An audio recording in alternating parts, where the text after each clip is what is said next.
Many people around the world are convicted of crimes they did not commit. They serve 20 or so years in jail. They lose hope, but they regain faith that someday they might come free again. And that's all thanks to DNA fingerprinting. Here's one of the stories of these unfortunate people. Michael Evans and his co-founder Paul Terry were 17 in 1976 when 9-year-old Lisa Cabasa was raped and murdered on the south side of Chicago. Lisa was going to a friend's house with her brother, Ricky. It was the evening of January 14, 1976. Ricky later went back home and realized that his sister is missing. The day after, her body was found at nearly 3 a.m. in a dark alley 2 miles away from her house. She had been sexually assaulted and strangled. The Cook County medical examiner theorized that it had taken more than one assaultant to subdue and sexually assault her.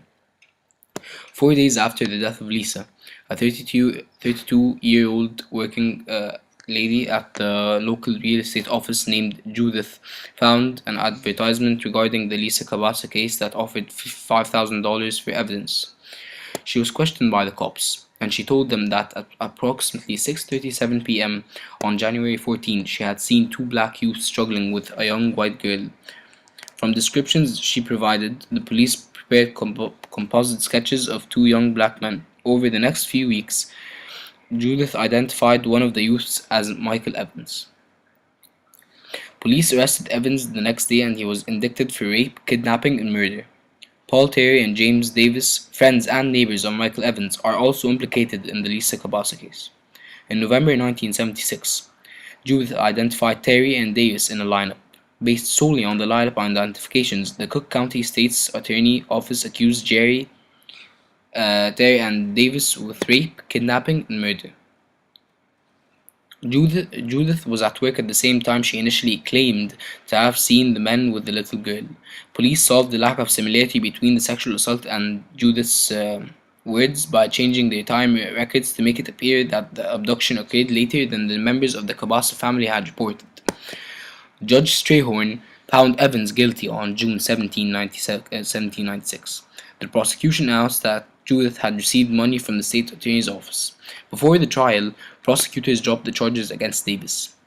Michael Evans and Paul Terry were tried and convicted on May 27, 1977, and they were sentenced to concurrent terms of 200 to 400 years for murder, 75 to 150 years for aggravating and kidnapping, 75 to 150 years for rape, and 50 to 100 years for deviate sexual assault.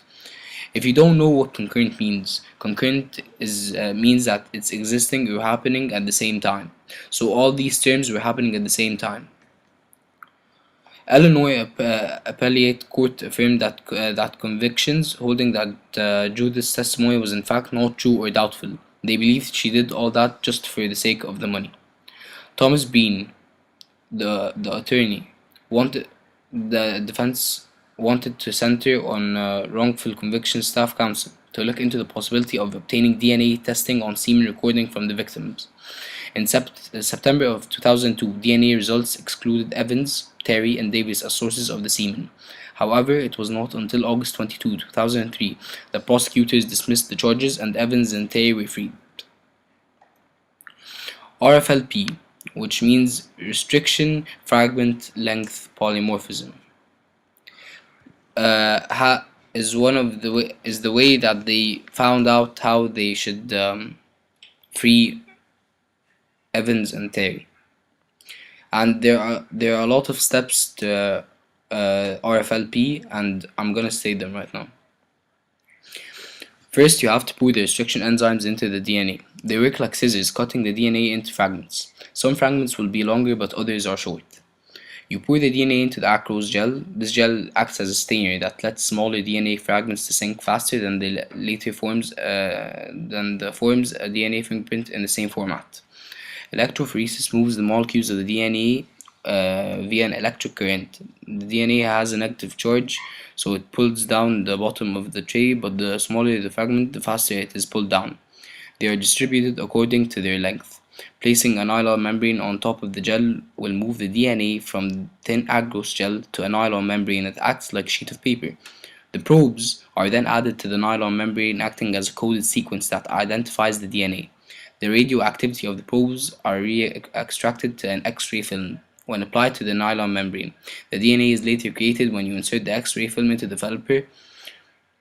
The probes attach themselves to the DNA fragments so they can be recorded and found. Short tandem repeats, also known as STR, is a class of polymorphisms that occur when a pattern, two or more nucleotides are repeated and the repeated sequences are directly adjacent to each other. The pattern can range in length from 2 to 10 base pairs. When the sequences are repeated, you can find out from the STR if the suspect is convicted or through the adjacent sequences. PCR can be strongly related to STR. PCR can be helpful towards STR because sometimes there isn't enough DNA to run the test. So after the year 2000, scientists created PCR so you can obtain millions of copies from the DNA you are using. You then have enough DNA to complete your STR sequence successfully.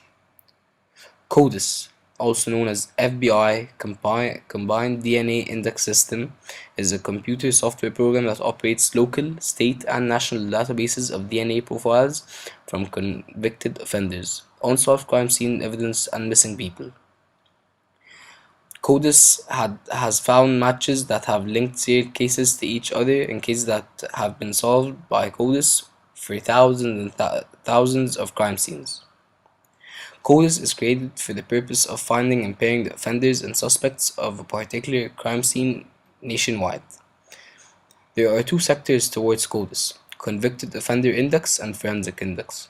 Convicted Offender Index contains DNA profiles of individuals convicted of certain crimes ranging from certain misdemeanors to sexual assault and murder. Forensic Index contains DNA profiles obtained from crime scene evidence such as semen, saliva, or blood. CODIS uses computer software to automatically search across these indexes for a potential match. These two sectors can be linked together to find the suspect they are searching for. There are two risks for CODIS. The first one is many people do not like it because CODIS contains many personal data that people do not want to share. And the second purpose is for visitors from other countries are not linked up to the database, so an individual can commit a crime and it will be harder for the FBI to trace the evidence using CODIS. So, overall, exonerees sometimes lie, but other times they tell the truth. It is not fair for a person that has not convicted a crime to serve 25 or more years in jail for no reason. So therefore, we thank RFLP, STR, and CODIS for giving these people chances to regain their freedom.